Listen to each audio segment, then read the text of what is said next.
Well, having heard what I've heard this morning about the situation here in the Basque region, it seems to me that compared with many other parts of the world, indeed many other parts of Spain, you have made enormous progress, really, in terms of having children with disabilities located in regular schools to a large extent in that respect. And it strikes me that, having worked in different parts of the world, every country and every region is at a different stage of development in relation to the challenge of inclusion in that sense, really. And every time you take a step forward, you meet new problems, new challenges which have to be addressed in that respect, really. I find it useful to think about inclusion as a series of stages, 3 stages really. The first stage is being present, getting the children into the school, and that clearly is a stage that here in this region you've achieved to a large extent. But clearly children can be present and ignored or overlooked.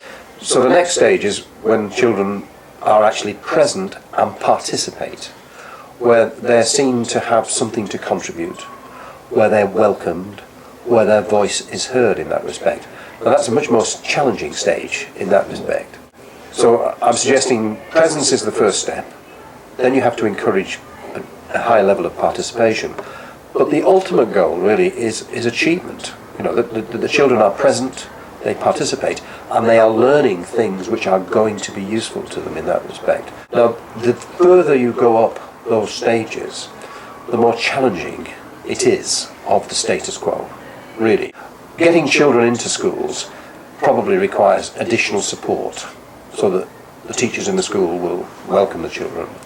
But getting children to participate really requires changes of attitudes, changes of policy, and changes of practice. So it's much more challenging. And then helping all children to achieve certainly requires the changes in the curriculum and the changes in the support for teachers and so on, really. It seems to me that you are at that stage of getting more participation and hopefully more learning, more achievement.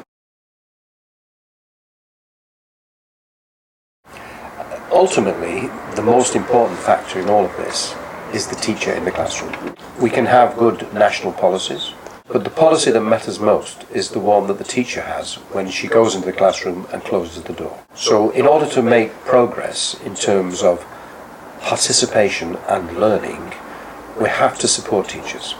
So that has implications for the initial training of teachers, but it also has implications for the continuing support of teachers. What we know from the research is that in schools that are driven by a commitment to inclusion, there is a strong emphasis on supporting teachers. It's a particular kind of support that's needed. Too often it is interpreted as being sending teachers on courses to learn new techniques. I'm not opposed to that, but it's actually peripheral. What the research points to is the need for a much more sophisticated form of teacher development. And it has to be located in the school and to some extent in the classroom. We can learn quite a lot about this from the experience of Japan. In Japan they have a tradition whereby teachers are expected to join what are called lesson study groups.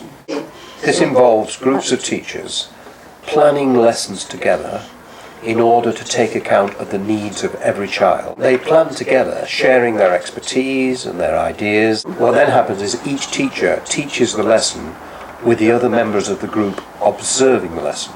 The observers concentrate on looking at the reactions of the children to the lesson.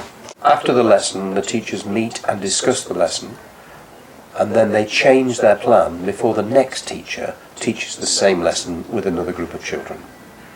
In between each lesson, the group are thinking about what else can we do to include every child. What we're talking about is a fundamental rethinking of the task. The traditions of special education continue to create barriers to progress. I mean, that's why I'm saying to you, you need to find examples of good practice here and to use those to stimulate debate in the system, I think. I think families, in the current policy context, families have real dilemmas about where their children should be placed. Often because they're getting alternative advice from different specialists.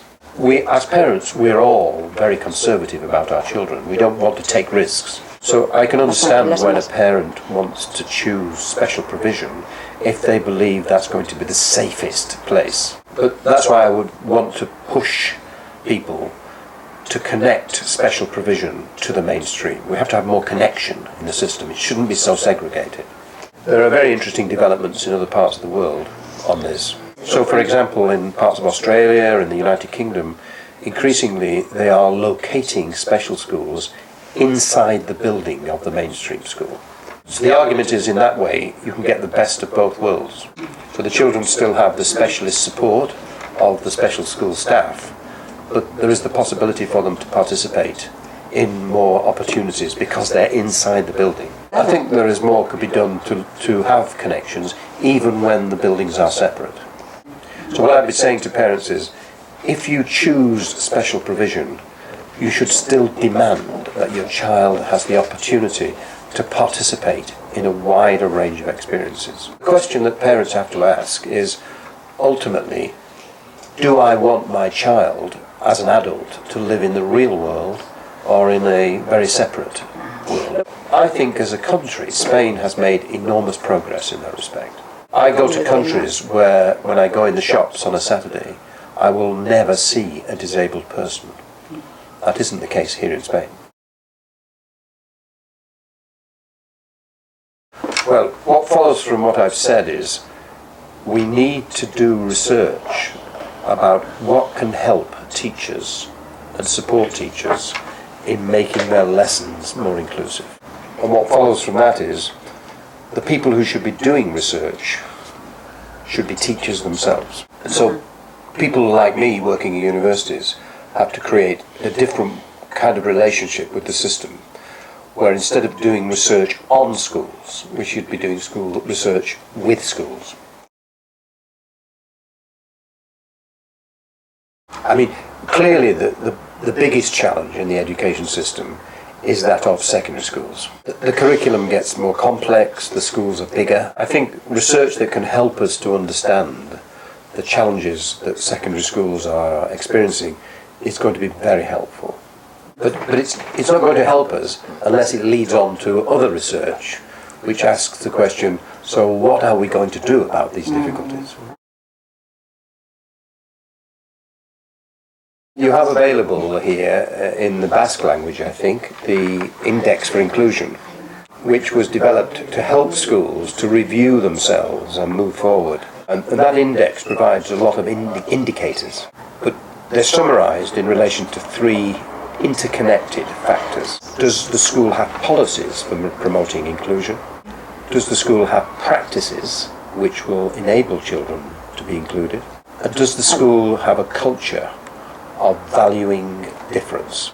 But what I would add to that is the importance of inclusive leadership.